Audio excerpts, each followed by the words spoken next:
好吗？子歇，月儿，你快走，这里有我挡着。不，子歇，子歇死，不能让月儿死。你快走！不，要死，月儿和子歇一起死。我说你们两个有完没完啊？武威，在，你去逗逗这个长得跟娘们似的男人。我来对付这个泼辣的楚国公主。子歇，我来。我来。你是何人呢？在下楚人黄歇。阁下是谁？你管我是谁呢？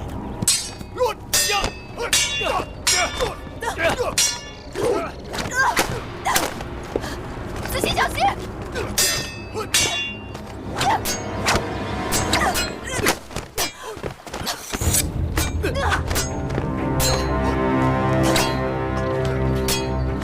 子歇，小心！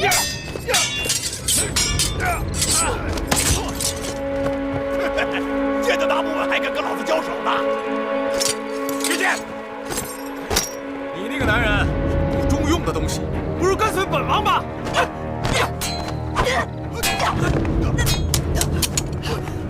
子歇，放开我！看看，小白脸是怎么死的？哪是我们的对手？别吵了！子歇，子歇！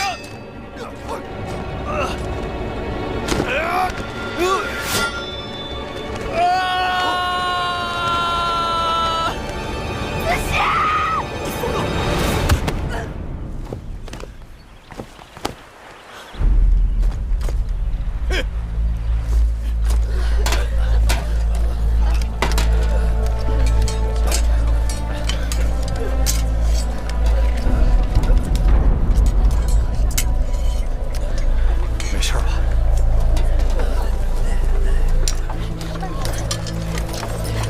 怎么样？不行了。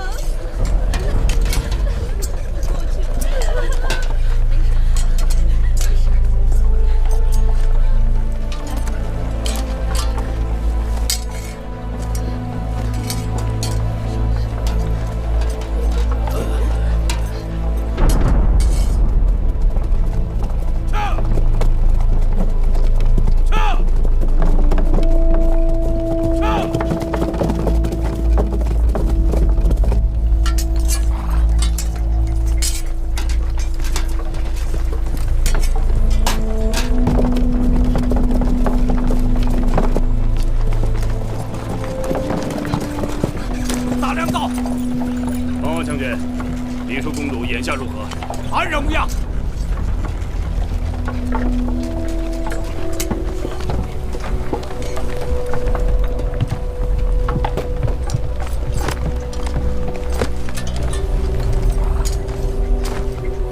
秦国大良造公孙衍拜见李淑公主。公主，公孙衍救驾来迟。大良造，月公主，月公主带人去引开了敌戎，先不知去向，怕是凶多吉少，还望大良造能够快快派人去救他。原来如此，淑公主请放心，微臣马上派人去寻找公主。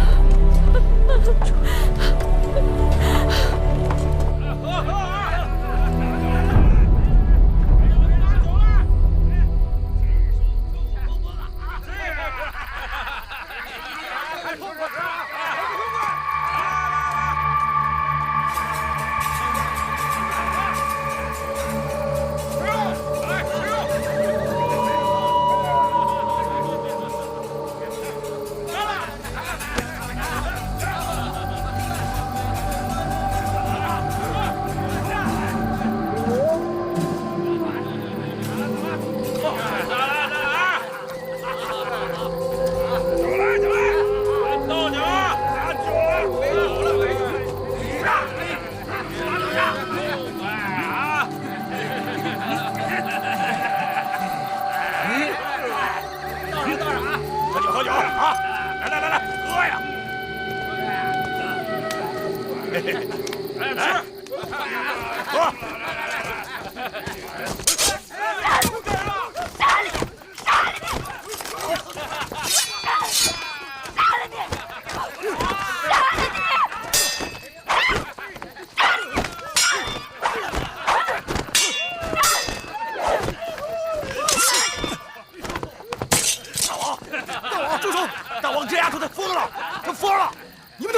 我！等我！等我！让我出去！疯丫头！放心，有我在，定不会让他伤了你。不过你记住，我不在，你也不许伤他一根毫毛。还有你们，记住了吗？是。不让我杀他，你杀了我吧！杀了你？哼！那我们这一趟岂不是白跑了？你们杀了我的子歇，既然我杀不了你们，那我就死给你们看！把他手绑上！为什么？为什么你们不死又不让我死？哎，吵什么吵啊！为一个弱不禁风的小男人，我们这好男人多的是啊！你废话！他是世界上最好的男人，他是我的命！你害死了他，我杀了你！谁看见你的男人死了啊？我亲眼看到的，你把他打到悬崖底下了。那悬崖底下是湖泊，死得了死不了还不一定呢。你说什么？你说子歇也许还没死。说不好，那可没准。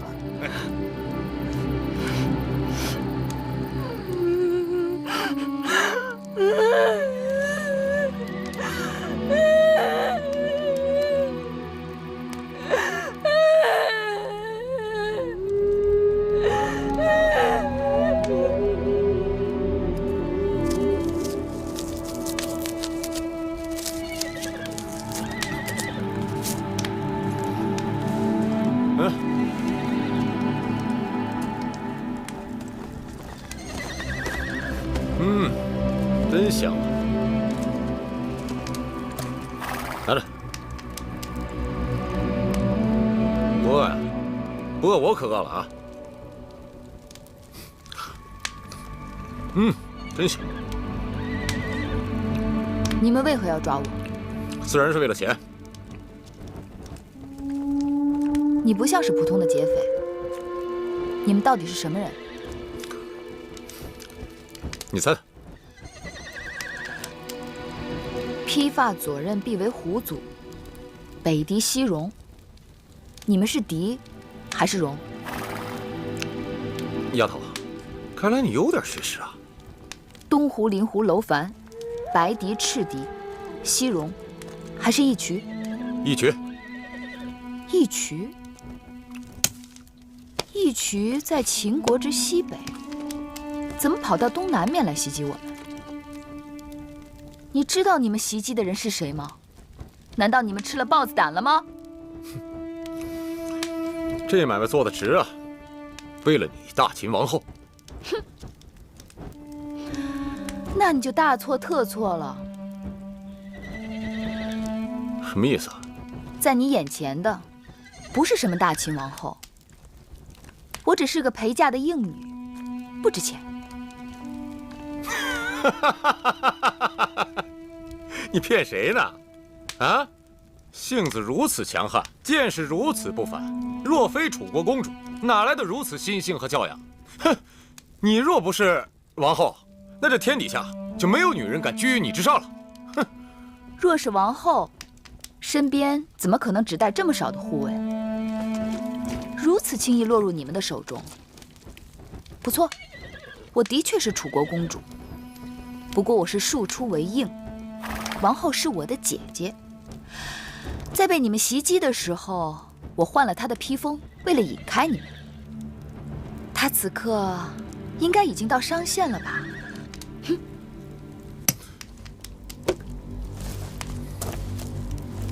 你果真不是狄公主？当然不是。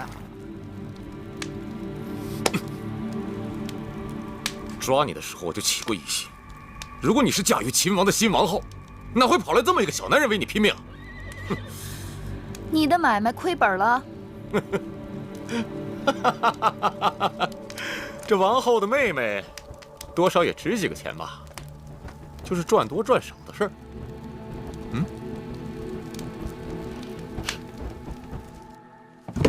来，给你搬上车啊！哎，好，这箱子好沉呐！时间啊！帮你搬，来这边。这下好了啊！赏赐吧！啊，哎，可不少啊！热的走！哎，有这一下，赶紧把那个箱子搬过来！哎，这里还有，快点！快点！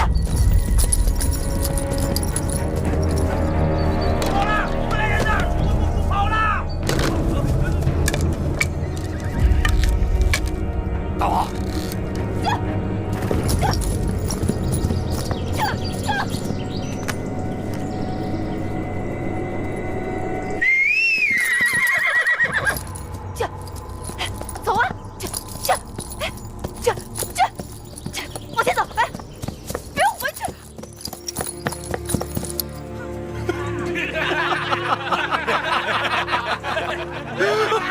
主人呐！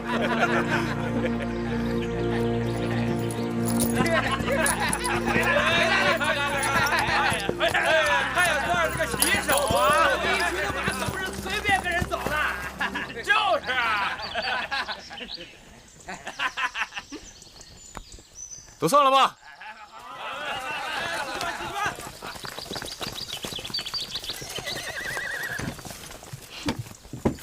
这马呀，是我们义渠人的好朋友，他绝不会轻易离我们而去的。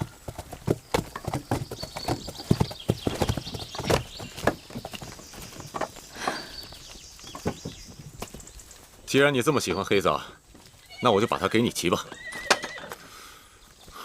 但是记住啊，你不能用鞭子抽它，更不能猛勒缰绳。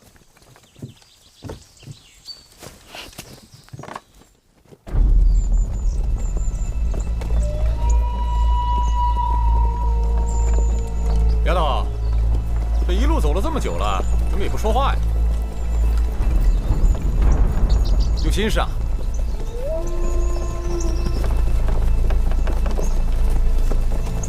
哦，我知道了，害怕了，不敢说话了。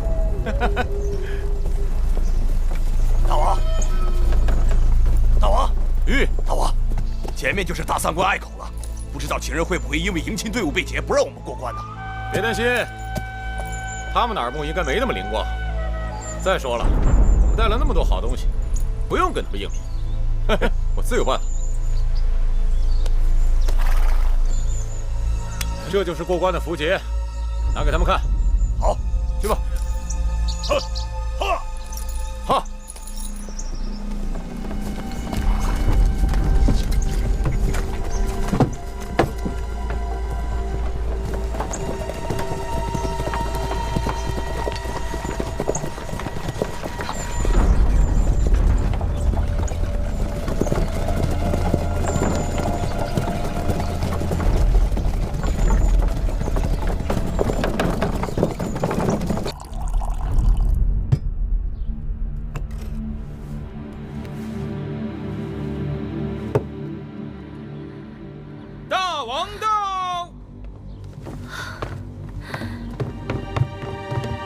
舒儿，大王，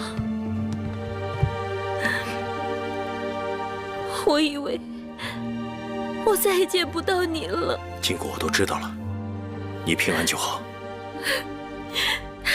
求大王救救月儿。月儿，大王，月儿就是那个会使软鞭的小丫头。听说这次全靠她穿着舒公主的披风引开了一群人，才保住了公主的周全。 寡人记得他。来，既然如此，义渠那边要想想办法。大王不妨找大良造公孙衍商议一下，让他推荐个合适的人选。公孙衍一直主张与魏国亲近，反对与楚国联姻，恐怕对此事不会热心。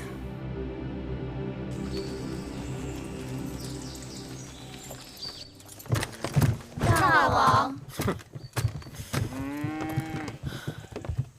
这就是我的义渠王宫，怎么样？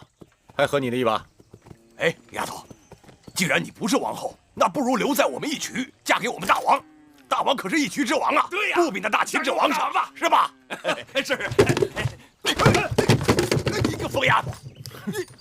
这丫头的脾气像我们义渠的女人。你们听好了，我是楚国公主，是秦王后的亲妹妹。你们言语间再有轻薄之意，就不要怪我不客气。真是好笑啊！你现在明明在我手里，却要对我说不客气。哼！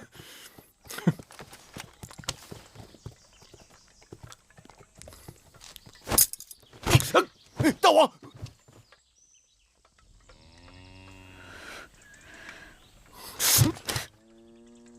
再敢无礼，我就杀了我自己！哎，别，我不动啊！滚出去！你这是何苦呢？我不就是把你抓回来了吗？我又没对你怎么样，你干嘛要杀我？又要死给我看？你们把我的子谢打下了悬崖，我即使杀了你们，也不能解我的心头之恨。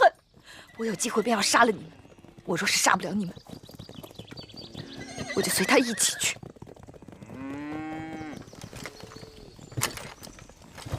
你以为本王缺女人，非你不可呀？本王让你看看。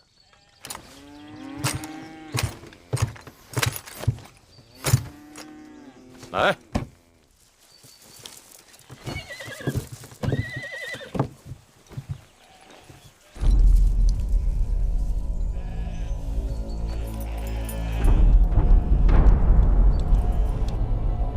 去年义渠王翟离的叔父曾到咸阳，请求我大秦助他一臂之力，夺取王位。大王没有允诺。照理说，那义渠王是得了大王偌大的好处的，理应知恩图报，怎会突然起意劫持新王后的迎亲队伍？此事的确有些蹊跷。父王，那些狄戎之辈如此蛮横无理，儿臣愿带兵前往征剿。眼下不是和义渠交战的时候，义渠人草原游牧，大军围剿不易，而且他们刚刚伏击了寡人的迎亲队伍，必定十分惊醒。大王说的是，此事不宜动兵，该派个妥当之人前去义渠赎回月公主。大秦颇费周折，才与楚国联姻，迎来了新王后，而那义渠王劫去的女子，不过是一个陪嫁的应妾而已。我以为不必如此小题大做。义渠人一向胆大妄为，若不派人前去交涉，恐怕义渠人会以为我们大秦好欺。客卿张仪一向寡人自荐，愿赴义渠赎回月公主。那个张仪却也能言善辩，寡人应该再给他一次机会。就由张仪带人前往义渠，如何？只是张仪初来乍到，人地两生，若是……那就加个熟悉当地情形的人跟他去吧。据寡人所知，雍瑞曾经见过那义渠人，就派他去。再合适不过了。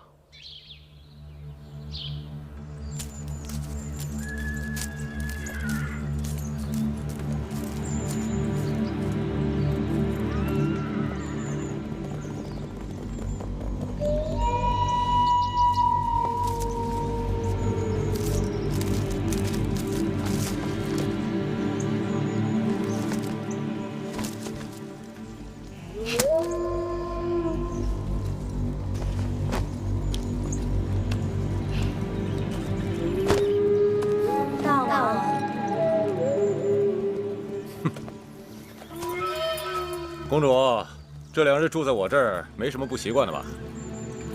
把鸟关在笼子里，还需要跟他商量笼子大小吗？谁说要关你了？哎，你们听好了啊！公主若是呆烦了，就陪她出去走走。是，我不过是你的囚徒，在这里走和在外面走有何区别？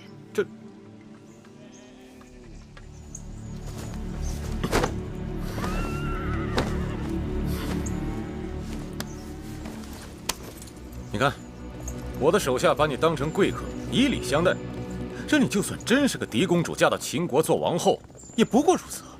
可笑！义渠自己还向秦国称臣，想称王，谁会承认？谁能臣服？知道的还不少啊！没错，1年之前我父王去世，部族内乱，秦国趁机来袭，我们不得已才称臣。可那只是权宜之计，等我们一群人缓过这口气来，我们就有足够的马匹和牧人。你看到了啊？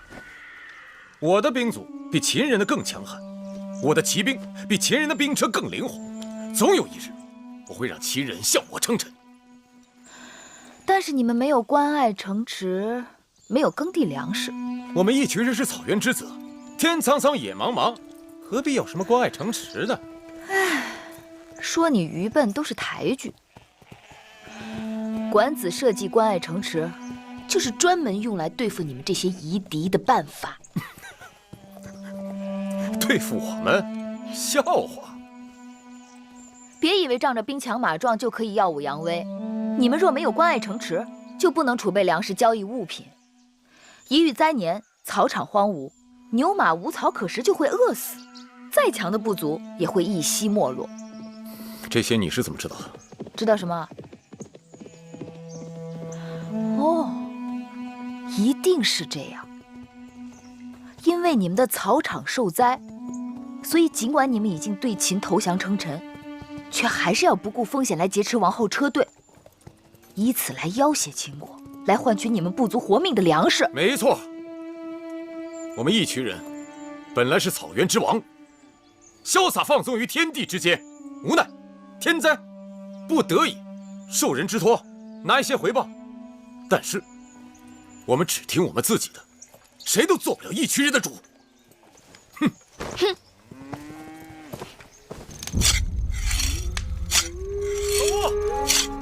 老吴，在吗？老吴，你知道管子是谁吗？哎，今天啊，这世上还有你老吴不知道的事儿啊。当初有人花重金让我们劫杀新王后，可那个丫头到手却是个假的，居然受人之托，如今得有个交代啊。杀了。可那个丫头，会精灵的，杀了有点可惜啊，是吧？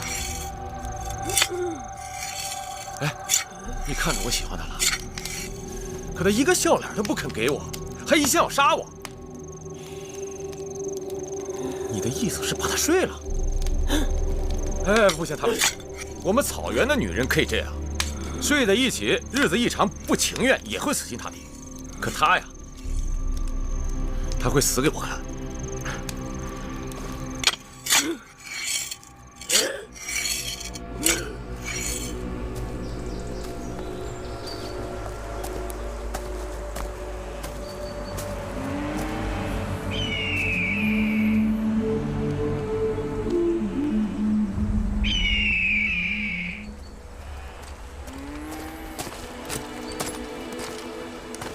大王，秦王派来使者来跟我们谈赎人的事儿。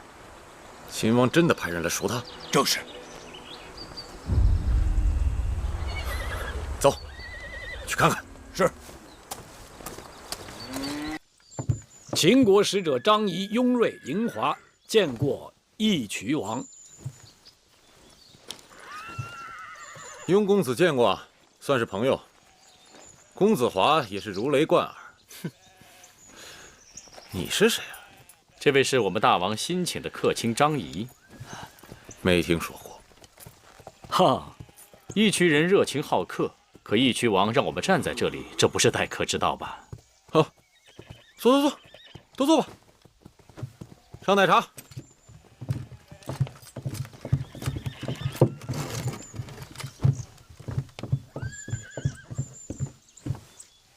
你们今日来我义渠，有何事？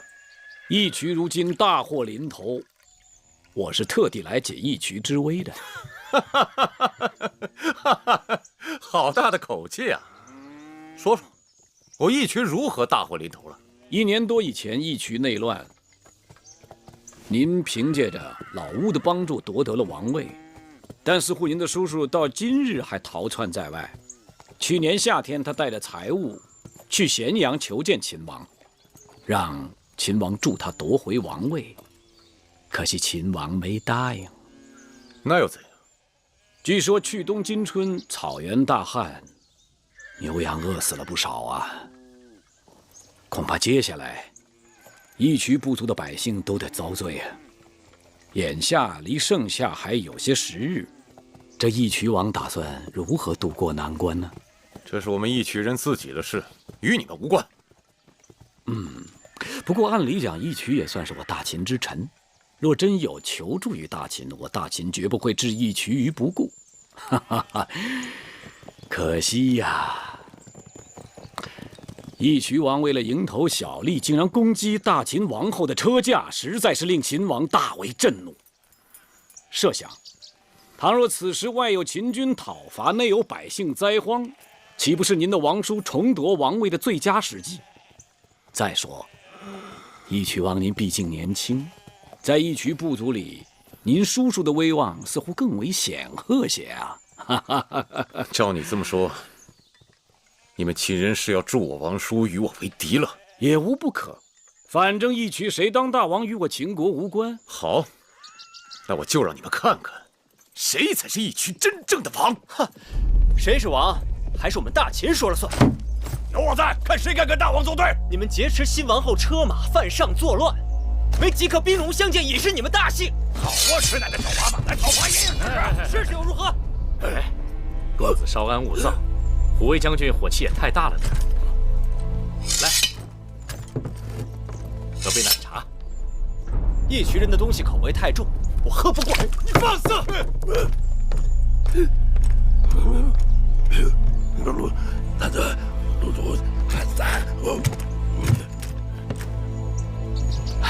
我倒想尝尝。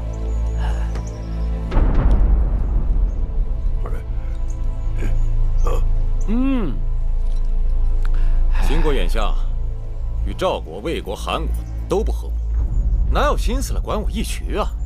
哼！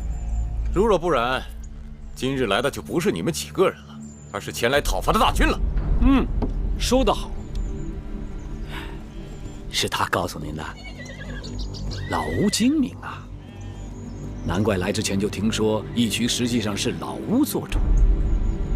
张仪失礼了！哎呀，失礼了，老吴，失礼了。老吴视我如子，我视老吴如父，你这种挑拨没用。说吧，你们准备出多少钱来赎那个女人？义渠王是直来直去之人，张仪也就实不相瞒了。我们此行并非大王授意，乃是我新王后疼爱自己的妹妹，特派在下为特使，带上珠宝来赎回楚国的公主。月公主，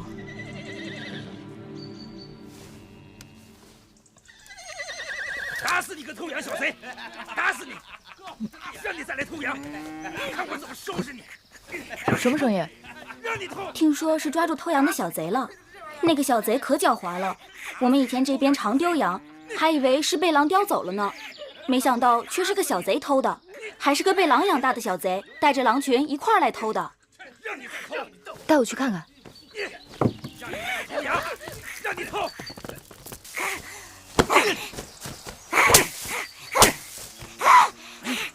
我打死你个偷羊贼！让你偷羊！不让你偷！不让你偷！看我不打死你！这野孩子怎么回事啊？他是偷羊贼。哦，哈哈。哎！你个小狼崽子，你撒开！你给我撒开！小狼崽子，我看你真是不想活了！住手！你们也太毒了！这么小的孩子，你们居然下狠手！怪这草原上贼人太多，你看看他，这么点大的孩子，比狼崽子还凶。贵人说的是，这小狼崽子一直在偷我们这边的羊。今年草荒，我们本来生的牛羊就不多了，他不仅偷，还带着狼群来咬伤我们的人。他才这么小，倘若做贼，那也是被逼的。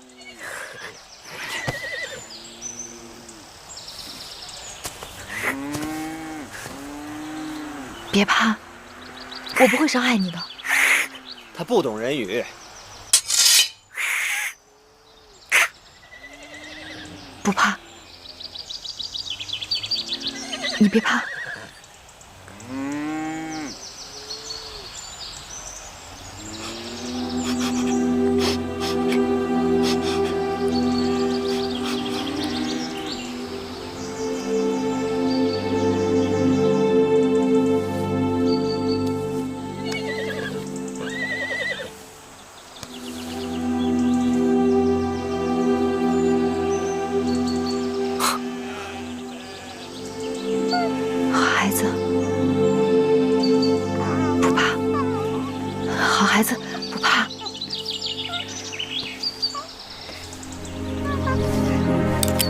我把这只簪子给你们，把它交给我吧。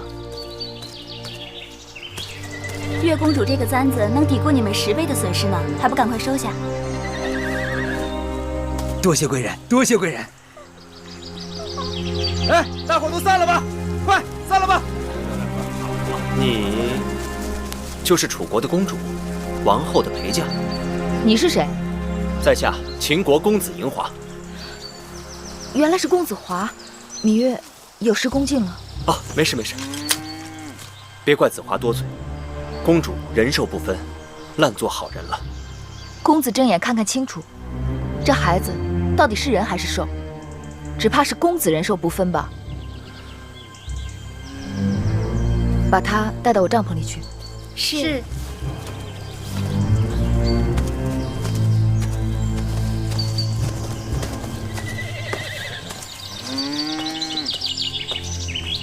为了向秦国表示我们的诚意，我们劫的东西可以还给你们，但是我儿郎们总不能白跑，辛苦钱总是要给的。别误会啊，我不要珠宝，我只要粮食。本来我打算把那些珠宝和丝绸锦缎送到赵国邯郸去，换些粮食。粮食可不一般呢，要粮食需大王恩准，那得看义渠王拿出什么像样的东西来，能让我们大王恩准给你粮食。如果秦人真心与我交好，我可以答应你们，10年之内，我义渠绝不再与秦国为敌。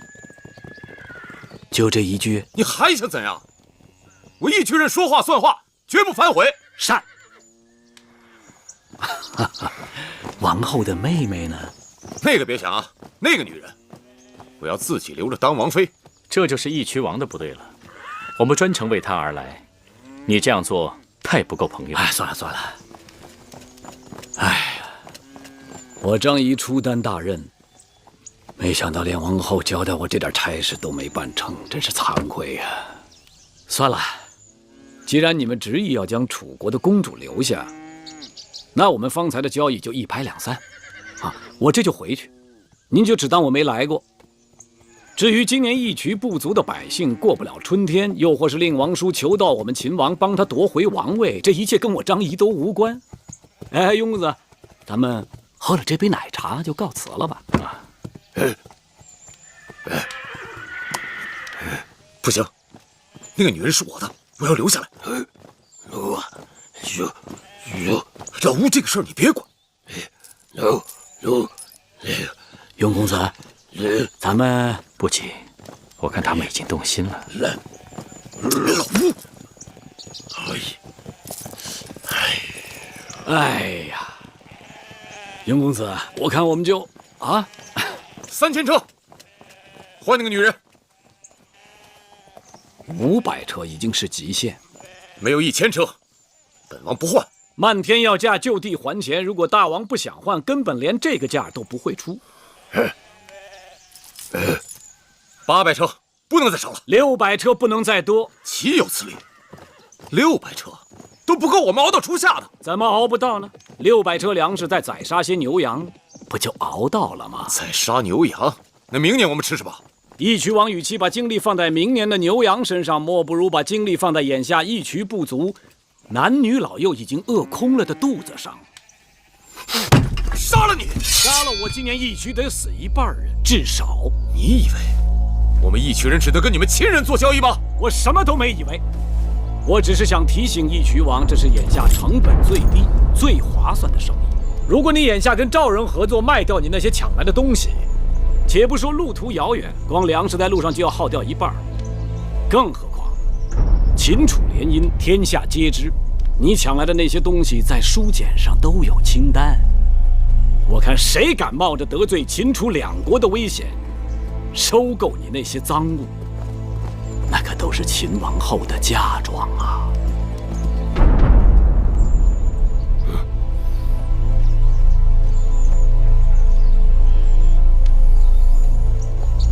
！600车，成，600车就600车。永公子，大王英明啊！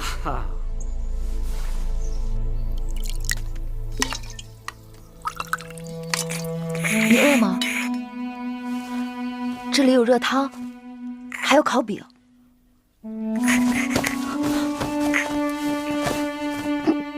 慢点吃，别噎着了。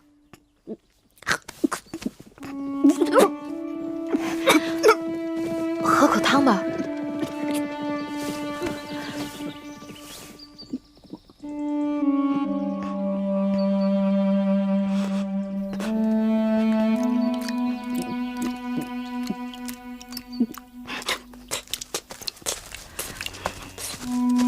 月公主，你们秦国的人来了，要带你回去。哦，我知道了。别怕，他不会伤害你的。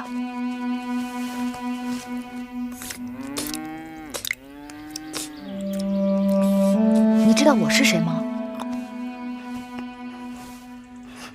我是姐姐，你可以叫我姐姐。听说你救了个小狼崽儿，你还真挺像小狼的。哦，你干嘛呀？你吓着他了。你怎么看上他了？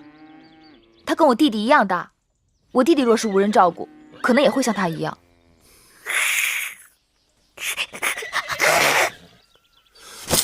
你干嘛？哎，你放下他！放开他！你轻点儿。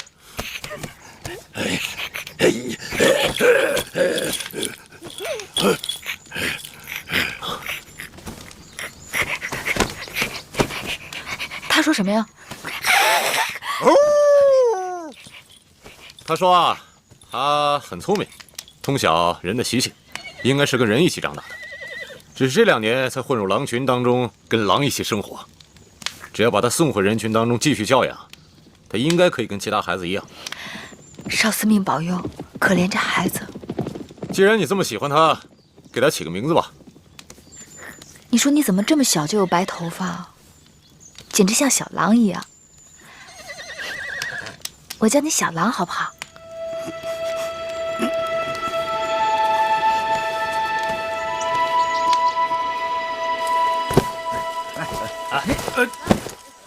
接着。回合只有300车粮食。先付一半，另外300车要等我们回去以后再送过来。拿这个，给我。于公子，接着，好。管子是谁？管子啊，齐国的国相，曾经辅佐齐桓公尊王攘夷，成就霸业，是他独创的轻重术与盐铁法。来了。什么是轻重术？敛轻散重，低买高卖。管子曾使用轻重之术，不费吹灰之力，就将鲁、梁、莒、来、楚、代、衡山击垮。哎，等等，你给我解释一下。义渠盛产狐皮，如果我向大王高价购买狐皮，那么义渠的子民就都会跑去猎狐挣钱。到那时候会发生什么事呢？如果大王点击兵马，发现所有人都去猎狐了，而此时正值有外敌入侵，该如何？如果大家都忙于猎狐，而不屑于放牧，此时我突然停止再收购狐皮，那么已经无人放牧的义渠又会怎样？饥荒。哎，那什么是盐铁法呀？如果大秦和其他各国联手，都不向义渠人出售盐和铜铁之器，那么义渠能挨上几年？断盐1个月，不足避乱。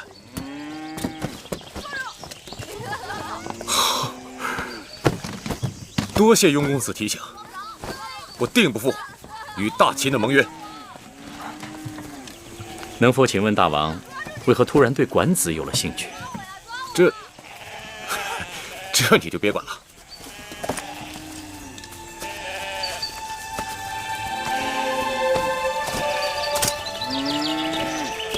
张仪拜见岳公主。张子，真没想到秦王会把这差事派给了你。是啊，想当初岳公主发重誓与张仪永不往来，没想到这么快就又见面了。你千里迢迢来义渠救我，我谢你。但我也救过你，咱俩互不相欠。啊，不，我赎公主回去是分内之事，公主救我乃再造之恩，所以这辈子张仪都欠你的。回了咸阳进秦宫，说不定你和张仪还会经常见面的。张子错了，咸阳我会去的，但秦宫我是不会进的。岳公主把话又说早了，身为陪嫁应妾进秦宫，理所当然。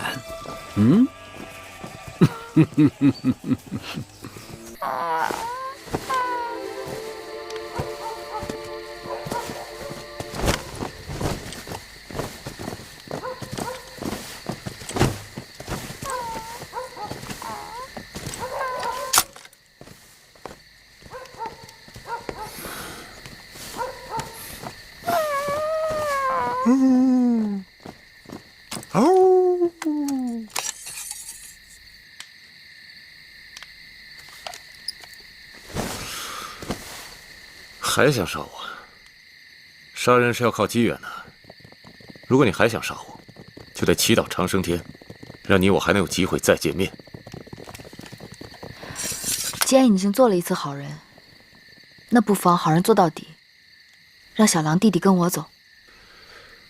这孩子是我们义渠的人，他的事我做主。你想用小狼来要挟我？趁我还没改变主意，明日你们赶紧走人。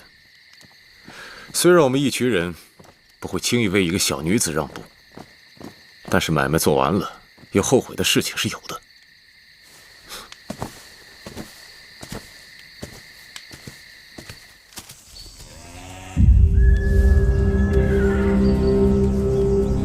想不到义渠王是个用情很真的人。他说这些日子你在义渠骑的都是这匹黑马，所以让你把马带走。义渠王送公主骏马，他是用心良苦啊。马就是一匹马，听了公子这话，倒是让人觉得别有用心了。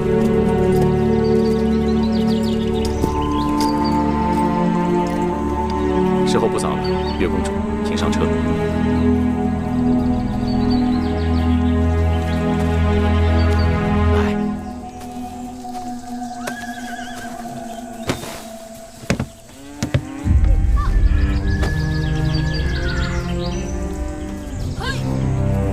走吧。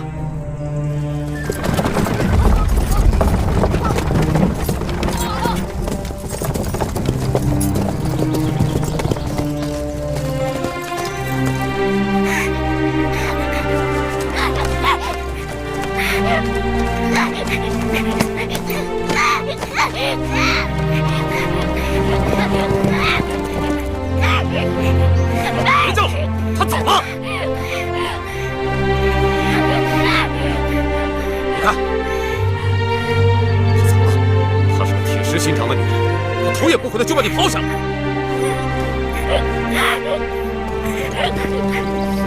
她说她是你姐姐，我把你留下来，竟然连眼泪都没给。他在咸阳还有个弟弟，你只是一只狼，又不会说话，估计他见到他那个弟弟，很快就会把你忘了。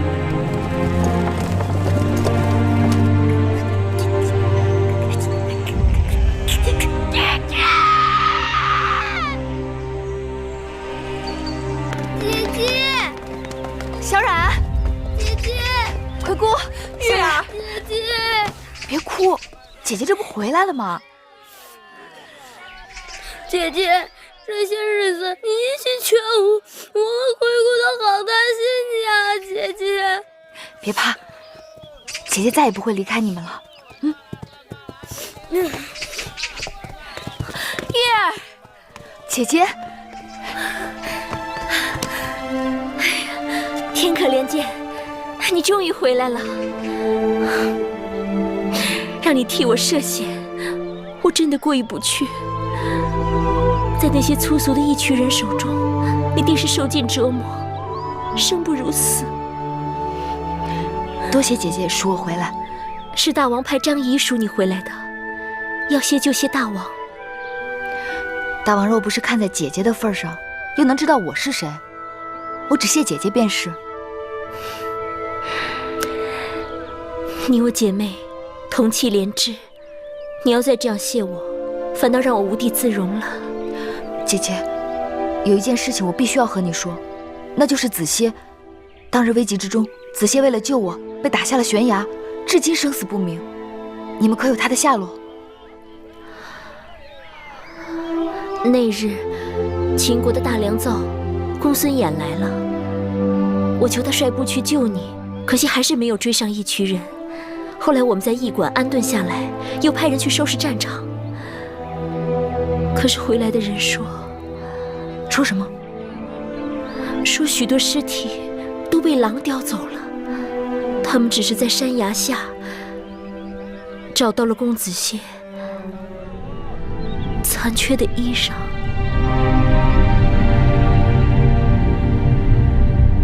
我要去找他，我必须要去找他。哎，妹妹，送亲路上耽搁了10日，新婚大典会另择吉日。我让大王派人与你同去，快去快回。多谢姐姐。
姐姐，我们明日走吗？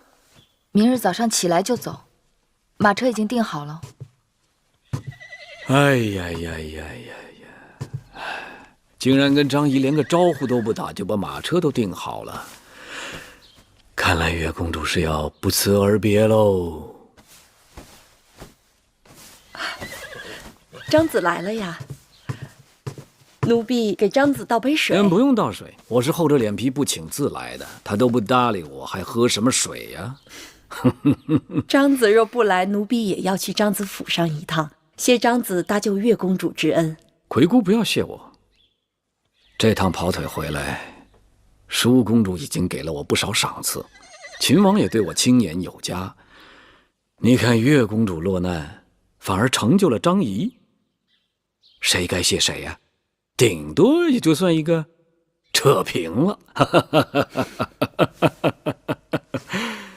张子说笑了，秦王和舒姐姐赏赐你，那是因为你的才华，什么扯平？面对张子，我只好大恩不言谢了。不扯平又如何？你就要带着你的弟弟走了，我找谁讨账？到时候我到哪里去讨账啊？张子，算账算得好清楚啊！你是用600车粮食换回来的宝贝，你一走，我跟雍瑞白跑一趟倒没什么，但这600车粮食糟蹋了。张子什么意思？留下你啊！留我？对呀，我要给你指出2条道，一条是光明平坦，另一条是曲折晦暗。此话怎讲？你明日就打算离开咸阳？准备怎么走啊？官道向北，出函谷关，先到赵国，再去齐国。啊！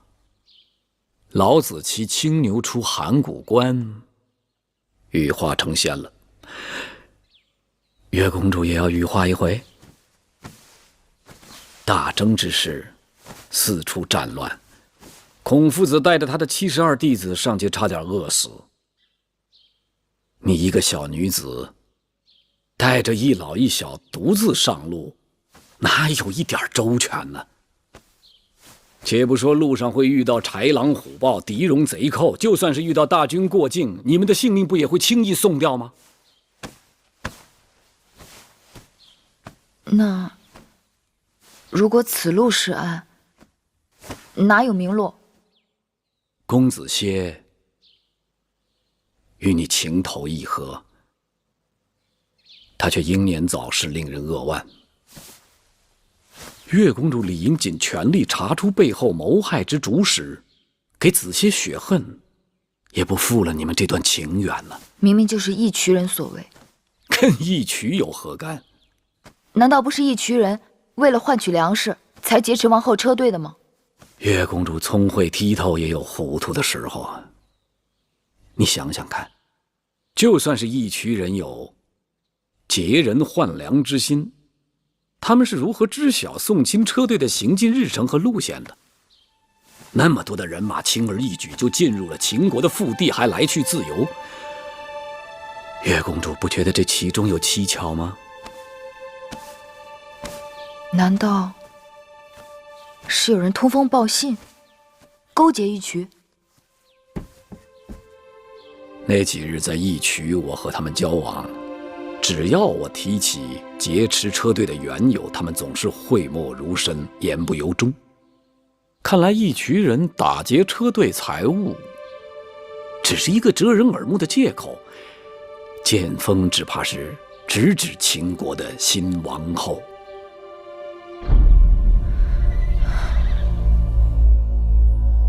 张子说的在理，既然打劫，就应该死死缠住辎重车队。可义渠人的兵马，明明都是盯着舒姐姐穷追不舍。再想想，当初在武关驿站，就曾有人对舒姐姐下手，究竟是何人对姐姐恨之入骨？对舒公主恨之入骨之人一定有，但原因不明。所以月公主理当留下来，凭着你的聪慧查出真凶啊。那义渠王为何一点风声不肯透露？在我看来，义渠王一定知道其中之厉害。他之所以不说，要么是有承诺在先，要么是因为那人位高权重。你们在武关驿馆逃走的那个下毒厨娘，一定有来龙去脉，受何人之命，跟何人联络，被谁庇护。舒公主如今跟秦王去讨公道，一无人证，二无物证，于是投毒下药之事就成了悬案。说不定在迎亲车队里还有他们的同党没有查出，才使得那厨娘下毒下得称心合手，跑路跑得无影无踪。你这一走，舒公主孤掌难鸣，那些人一定会在宫中兴风作浪，谋害舒公主。要是这样的话，那舒姐姐就性命攸关了。月啊，你可要想好了，我们这是好不容易离开楚宫那是非之地，你却又要进秦宫的虎狼之窝。舒姐姐待我情义深重，我至今无以回报。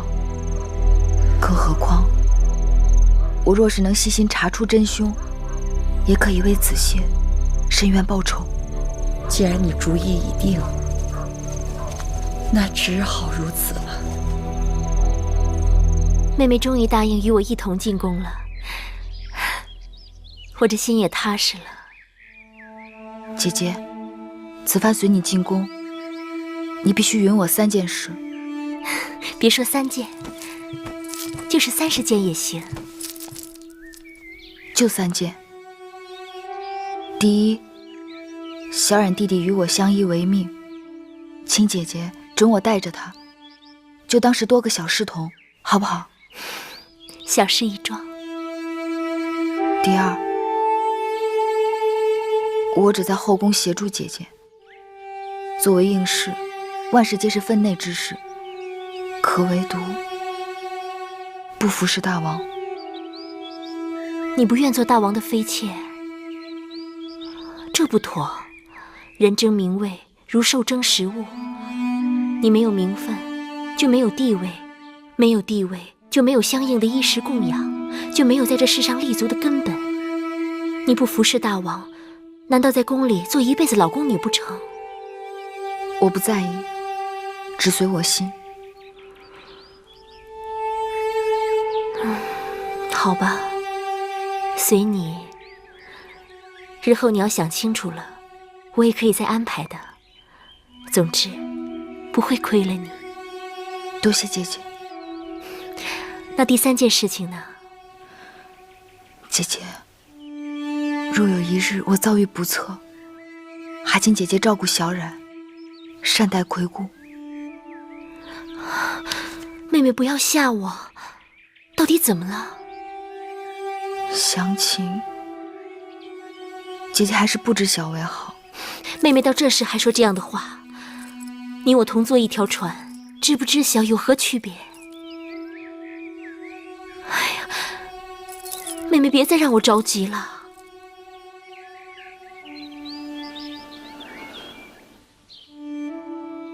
姐姐，在官道上伏击你的人，就是害死子歇的人。那些人不是义渠部落的人吗？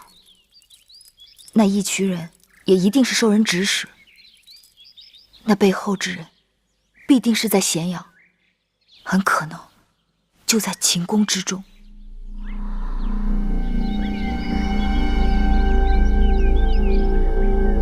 这是大事，可如何是好？所以我要随你进宫，查出真凶，为子歇报仇。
何锦酒。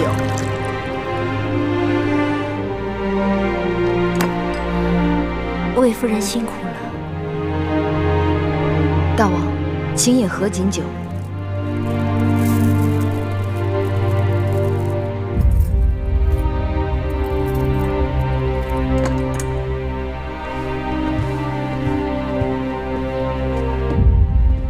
礼毕。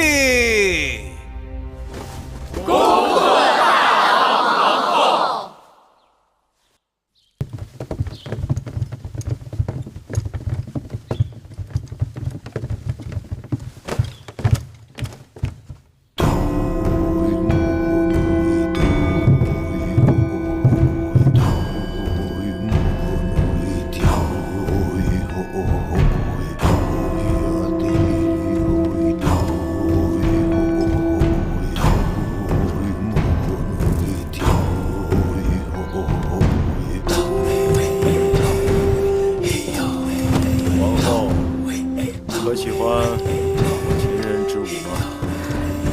果然西北之地多豪迈之风。古人说，舞蹈的舞和勇武的武乃为同源。我今日见了，相信了。大王，姐姐听说楚人也有歌舞。寡人曾在郢都的祭祀大典上得以观赏，甚为优美。祭祀大典。对了，楚人好巫，歌舞都是装神扮鬼的。王后一看就是善舞之人，日后在大王身边，不知王后是扮神还是扮鬼呀？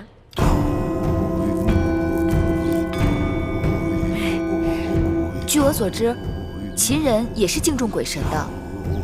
楚人好巫，招魂驱鬼，祈福攘灾，但怕就怕有一种巫，扮人扮鬼，非神非鬼，平时装的清白无辜，一不留神他就会出来兴风作浪。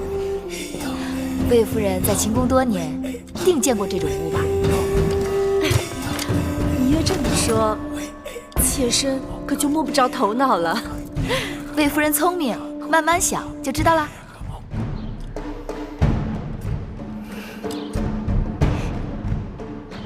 今日大王大婚，台下毛歌相向，台上唇枪舌剑，好不热闹啊！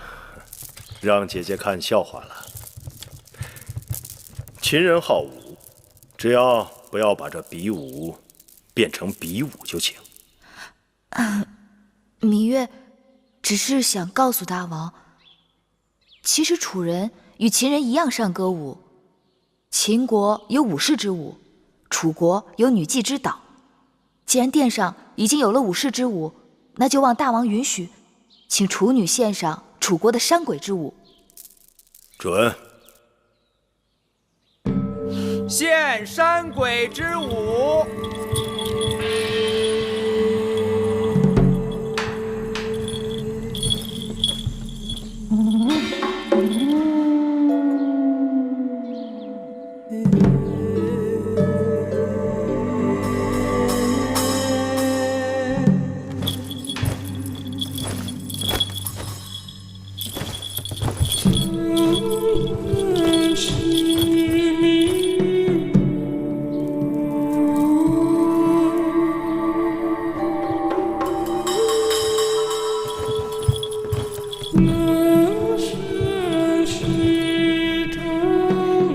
大王，请用酒。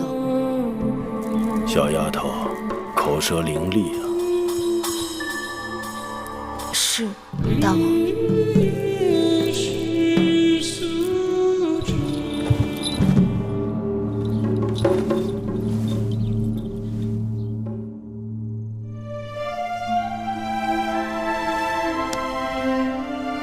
桃之夭夭，灼灼其华，之子于归，宜其室家。舒儿，从今日起，你不再是楚国公主，而是我秦国王后。大王，这是你在秦国的身份，好好珍重。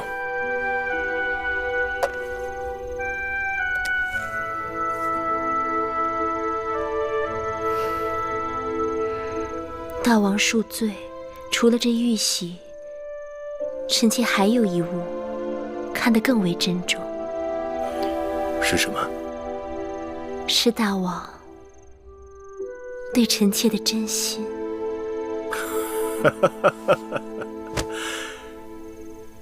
淑儿贤惠美貌，寡人对你一见倾心。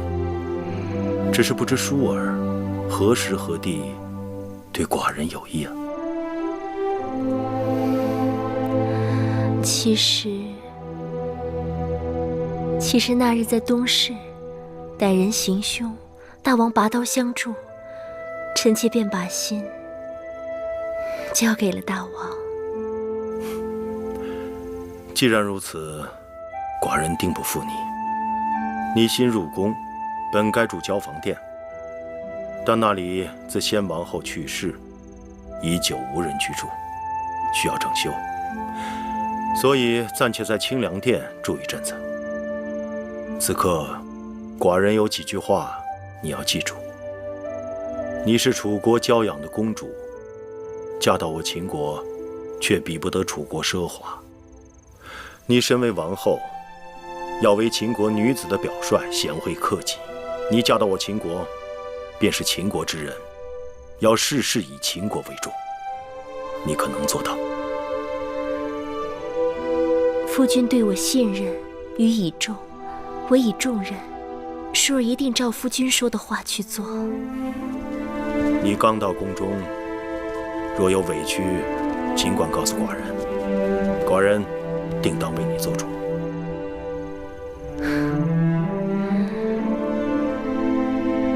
臣妾一来就掌管后宫，说不定会招人嫉恨。寡人最讨厌后宫妇人之间那些小肚鸡肠、狐媚妖宠、勾心斗角的事情。我的淑儿高雅脱俗，定不会像他们那些人一样，让他们知难而退就行了。臣妾一定照着大王说的话去做。从今以后，寡人就将后宫交给你了。秦国立国数百年，我的王后必是一个贤惠的王后。寡人淡漠色相，秦国的后宫一直都很清静。如今列国纷争，你死我活，朝堂上的事已经让寡人非常劳心。望淑儿能给寡人一个和睦的后宫，淑儿可能做到。臣妾定不让大王受后宫纷扰。寡人就知道没有娶错王后。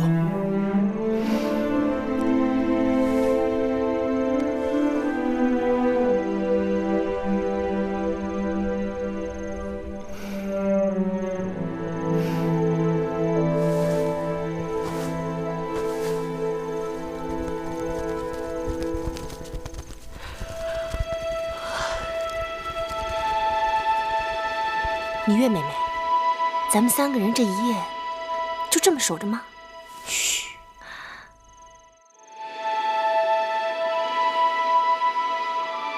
身为应女，头3日依礼法，都得这么在室外守着。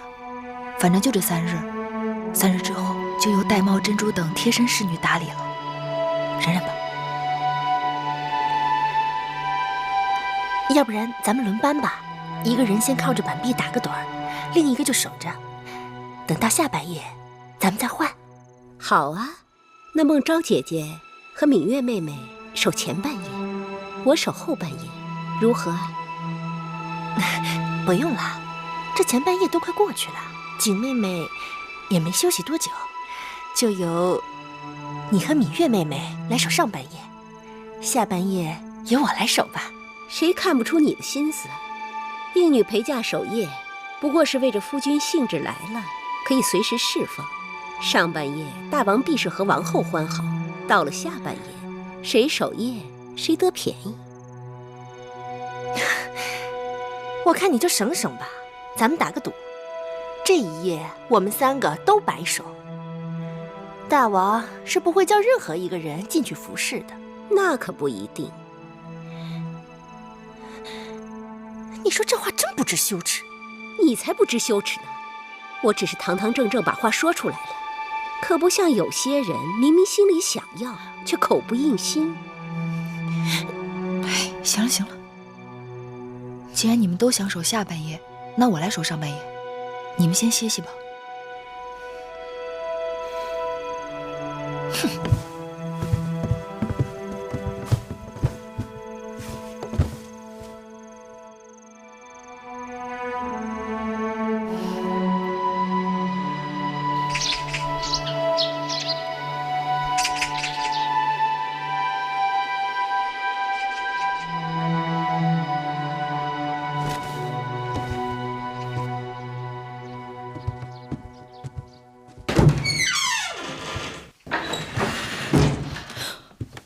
大王，大王您醒了。王后还在睡觉，别吵醒她。大王可要更衣洗漱？奴婢这就去叫人。不必了。母监，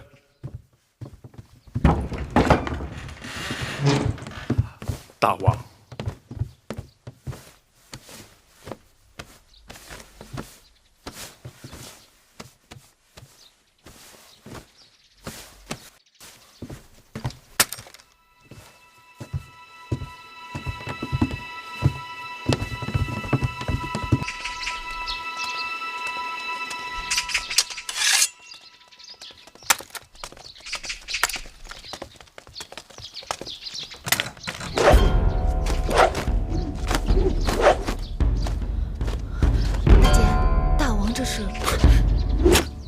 大王历来是4更习武，5更上阵。可这是大王大婚呢。芈月有所不知，大王又不是第一次大婚，过去也是这样。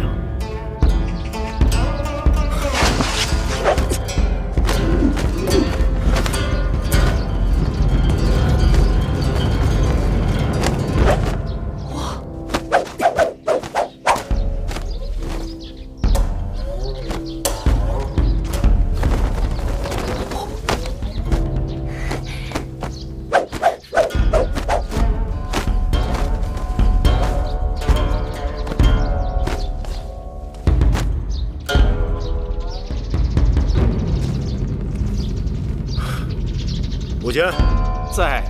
盾牌。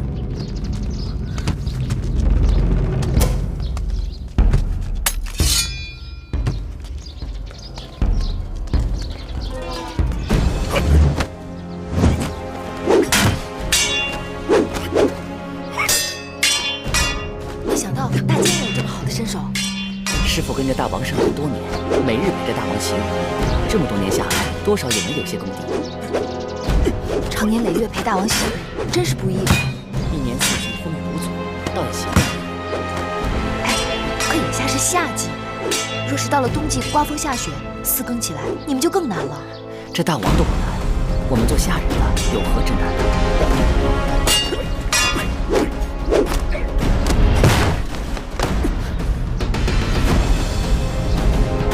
老奴僭越了，无妨，再来。是。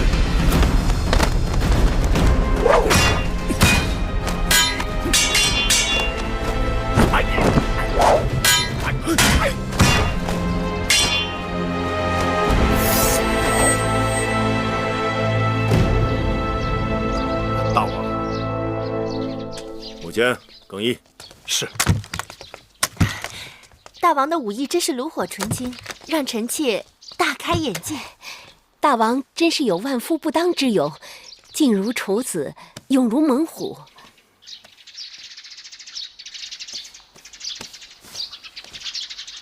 小丫头，王后还没醒，你该陪她多睡一会儿。是，大王。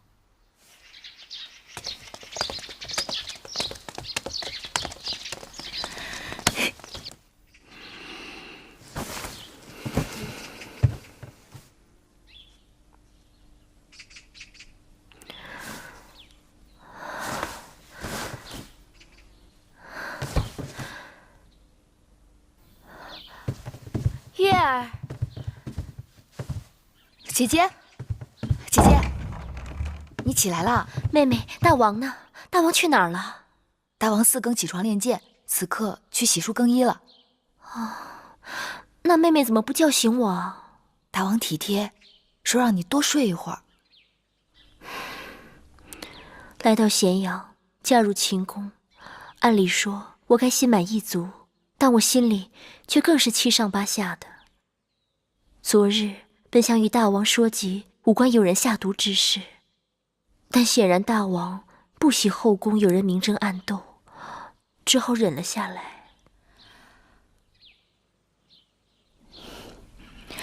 姐姐别急，以后日子还长着呢。唉，算了，不睡了。即使大王体贴我，但身为王后，更该服侍大王才是。你们快帮我洗漱更衣吧。是。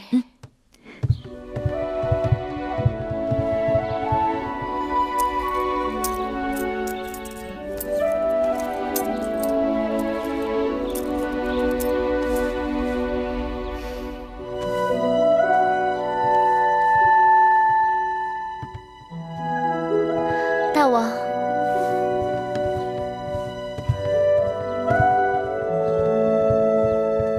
拜见大王，拜见大王，拜见大王。王后今日端庄秀美。大王，臣妾服侍大王用早膳。不必了，寡人还要去宣示殿处理政务。大婚3日不是免朝吗？寡人只是去处理政务，午时会与你一同用膳，之后要去宗庙祭祖，过一日还要在后宫接受朝贺。永香令过会儿会向你禀示。是。香儿、慧儿，拜见芈月。起来吧。谢芈月。这是葵姑，这是我弟弟魏冉。你们叫我小冉就行。从今以后，你们就跟着我们了，无论好坏都是我们的人。我不会苛求你们，但也请你们自重。秦宫有秦宫的规矩，一荣俱荣，一损俱损。不懂之处，问葵姑便是。是。下去吧。姐姐，我出去玩了。好，别跑远了。哦。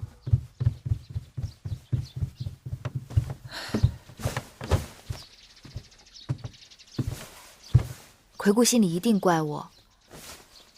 从楚国陪嫁过来的侍女还有不少，为何专挑这2个少不更事的来做贴身丫头？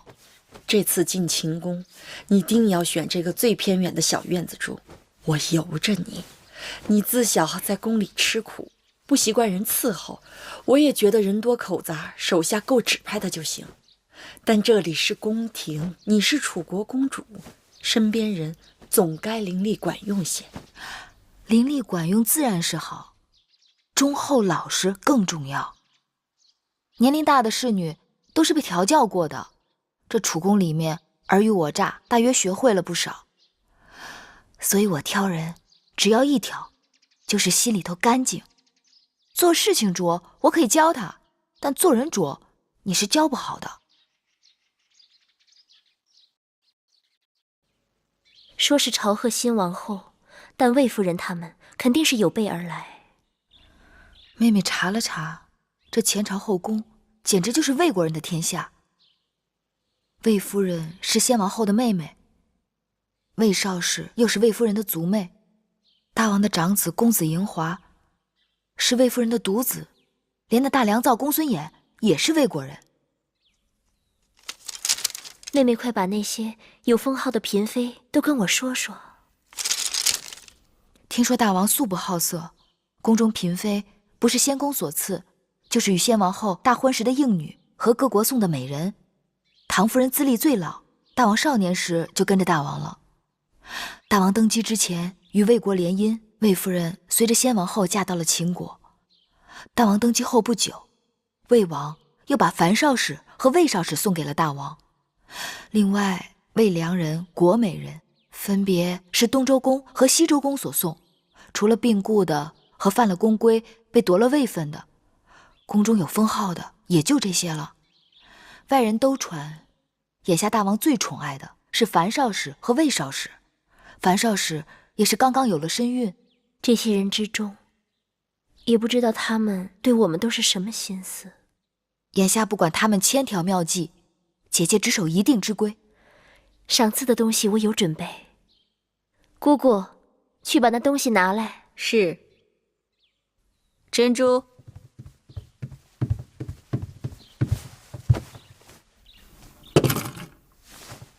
大鸡一对，手镯一对，簪钗一对，这些都是打算赏给魏夫人的。因为先王后去世后，魏夫人一直有掌管后宫之名，而且她的儿子嬴华又是大王的长子，所以赏赐之分也应当要重一些。这样不妥。眼下姐姐已经是秦国的新王后了，而魏夫人也已不再是主持后宫之人。她的东西若是比别人多，定会让人猜测姐姐对她有所倚重，更是有所畏惧。依我看，她的东西应当与别人一样，这样让仰仗她的那些人知道，如今后宫的主人已不再是魏夫人，同时可以让众人知晓，新王后对大家一视同仁。就照你说的办。珍珠，按照赏赐的人数到我的嫁妆中挑选出来，一人一份，全都一样。是。唉，大婚当日，魏夫人话里话外都颇为挑衅，算是公开与我为敌。但其他人，我心里无数。听说那个国美人艳冠后宫，当年入宫3日，就被大王封为了美人。宫中永远不缺美人，姐姐不必惧她，倒可以好好安慰她。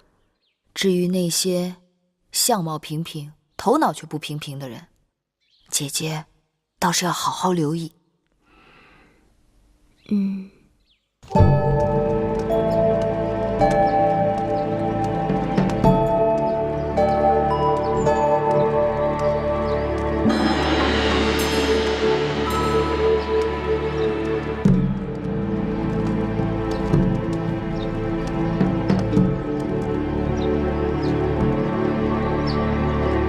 臣妾拜见新王后。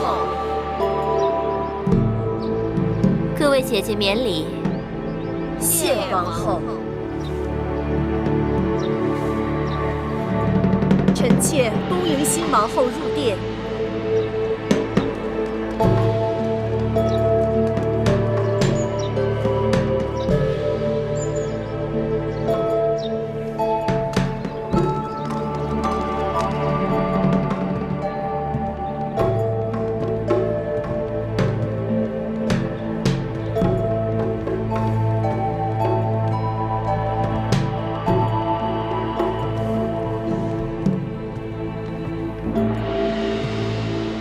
这交房殿雄宏巍峨，但这陈设未免过于简朴了。这殿里的一草一木都是当年我姐姐先王后亲手安顿的。我姐姐就是先王后去了以后，这里的一切都是按照她在世时的摆设，丝毫没有改变。就连每日熏的香都是她最喜欢的千蕊香。今日新王后在这儿，臣妾恍惚觉得我姐姐并没有离去。据说，当年我姐姐初入宫受朝拜，穿的也是同样的嫡衣，站在同样的位置上。唉，真是物是人非，让人唏嘘不已呀。魏夫人定是糊涂了。今日本该魏夫人带领后宫众人朝拜新王后，但魏夫人好像打算带着众人祭祀你那过世的姐姐。哎呦，罪过罪过！芈月不提醒，臣妾还真是差点忘了自己的本分，竟说些不着边际的话了。这时辰是该臣妾率众姐妹拜见新王后了。那好，今日初见几位姐姐，不知该如何称呼。魏夫人昔日主持后宫，那就由你来引荐吧。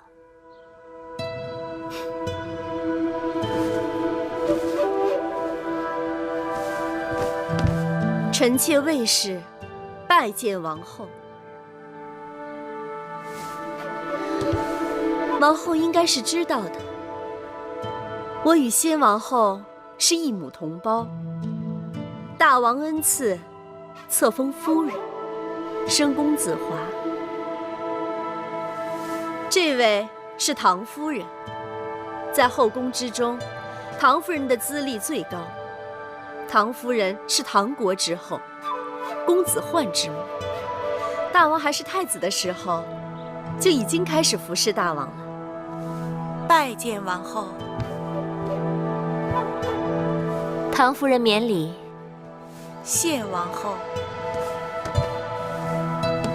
这是魏良人。拜见王后。免礼。早就听说魏良人才华昭昭，多谢王后。王后，这是国美人。拜见王后。免礼。谢王后。我知道国美人，美艳倾国。王后谬赞。这位是樊氏，魏国人，封少氏。哎呀，樊少使，快免礼。你既然有身孕，从今以后见到我，不必再那么多繁文缛节的。谢王后。这位是我的族妹，魏少使。拜见王后。免礼。谢王后。魏国果然出美人。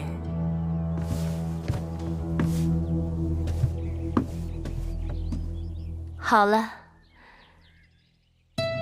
这是我的几个妹妹，也来见过各位姐姐。这是芈月，是我同父的妹妹。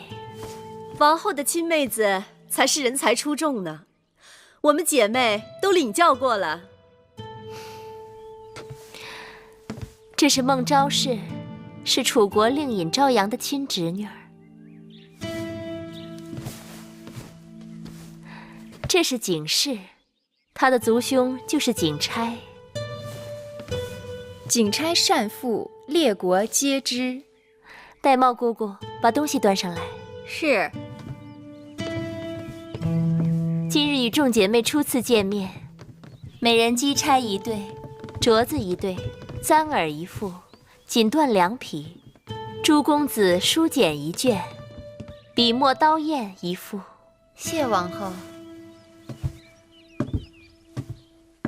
谢王后赏赐。只是魏夫人和我们众姐妹的赏赐一样多，实在是不妥。有何不妥？王后初来乍到，恐怕不太清楚这其中的缘由。魏夫人主持后宫多年，不管是先王后在世时，还是大王平日里赏赐，魏姐姐都和我们众姐妹绝非一样。那照着魏少使的心思，这赏赐的该多了还是该少了？这多少，当然是由大王和王后随意。这话就对了，多与少都是大王和王后随意，而不是别人讨要的。所以，今日的见面礼，没什么不妥的。王后与众姐妹寒暄多时，一定口渴了。来人，敬茶。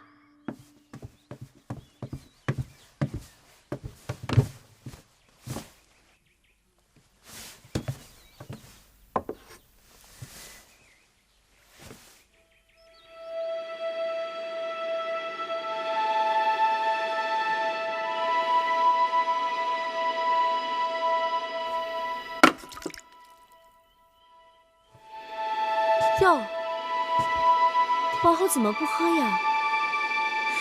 你看这茶，细秀如眉，状似兰花，色泽清脆鲜润，白毫满披。这可是茶中的极品，是大王赐给臣妾的好茶。王后不喜茶水过烫，何况好茶要配好茶具才妥当。芈月当心，这是先王后最喜欢的茶碗，就剩下这么一对了。哎呀，芈月，这可是先王后的遗物，芈月此举冒犯故人，大为不敬。既然是先王后的遗物，那你们应当好好收藏供奉才是。随意端上这茶碗给新王后敬茶，看来是你们不敬在先。先王后亲切和善，谦逊有礼，让我们众姐妹无论何时总忍不住睹物思人。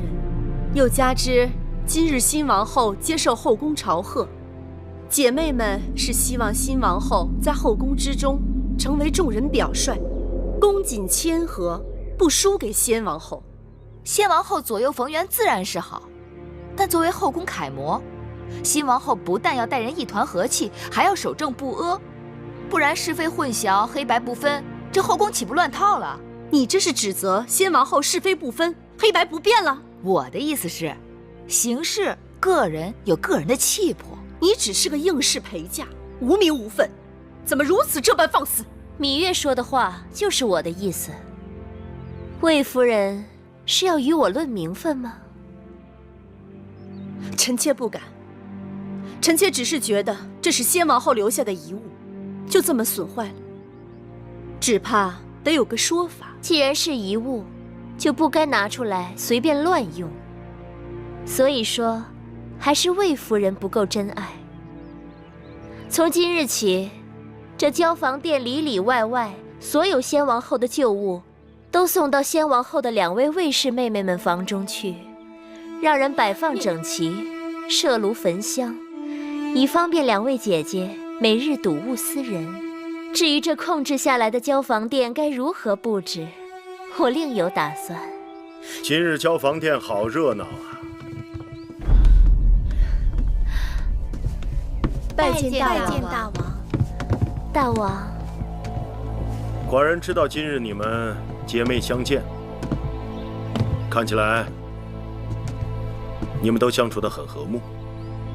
大王，各位姐妹都颇为热诚，让臣妾感动不已。如此，寡人就放心了。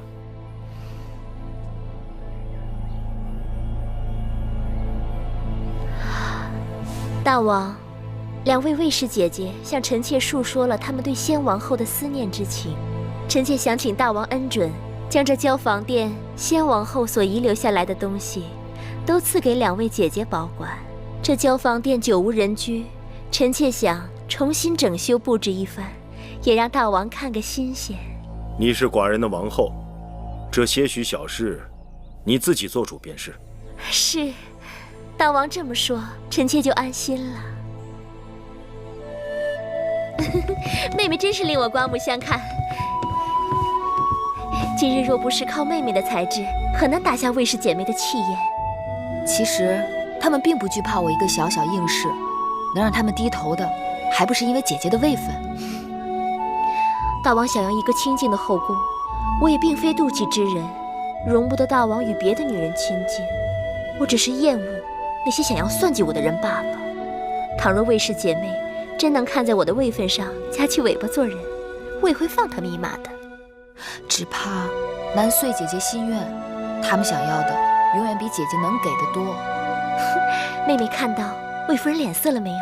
白里有青的。魏夫人在后宫经营这么多年，今日大约也是轻视了姐姐，才会措手不及。以后日子还长着呢。我一想到交房殿大小物件都要搬到魏夫人和魏少使的殿中去，我就忍不住想笑。永香令给我列了个清单，大小物件有上百件呢，车子运过去得好大一堆。魏夫人和她的族妹妹，面对他们谦逊有礼的先王后，大约要好好哭一场才是。姐姐的法子果真有用。我打算过几日再去他们房中查一查，假若少一件东西都不依他们，他们若敢不把那些废物当宝贝供起来，我定要治他们一个大不敬之罪。只是光出一口恶气还不够，还需要细心找出他们陷害姐姐的证据，才能向大王出手，铲除祸根，不留后患。妹妹，姐姐还有一个心思。环顾着秦宫，色彩沉闷，布置单调，说好听了是朴实无华，说不好听是熬青手淡。姐姐想，也让这秦宫缤纷绚丽，有一点新气象。对，那姐姐不妨把楚国带来的丝绸锦缎给各宫的嫔妃们送些过去，再让宫里的缝纫绣娘给他们和他们的应试，以及他们身边的宫女们多做些新装。另外，既然姐姐要重新修整交房殿，那不如里里外外都按照姐姐喜好的楚风来陈设，让人耳目一新，有另一番天地。哼，别提了，这里简直就是魏夫人的天下。你看各宫嫔妃在魏夫人面前低眉顺眼，曲意奉承的样子。魏夫人也是依仗先王后的威风欺负人惯了，她的势力虽盘根错节，但也并非牢不可破。宫中的嫔妃都是来自诸国，各有各的厉害，各有各的心思。看模样，唐夫人应当是个老实人，魏良人虽眉眼精明，但言语却谨慎小心。姐姐，何不借着这些锦缎丝绸，与他们多走动走动？妹妹说的有道理。王后，大王他一会儿就要来了。知道了。姐姐，那妹妹先走了。妹妹，我还有事要问你。你真的不愿意服侍大王？姐姐一定知道，庄子曾经说过一个故事。楚国有一只神龟，已死3000年。楚王以锦缎竹匣藏神龟于庙堂之上。你说对于这只神龟来讲，它是宁愿死后留下骨头让人珍藏，还是宁愿快乐地活在烂泥里？妹妹胸无大志，只想做一只泥土中的乌龟。望姐姐允许，3年之后，让我带着葵姑和小冉离开秦宫。人各有志，不可勉强。只是妹妹明珠暗投了。姐姐快些梳洗打扮吧，我先告退了。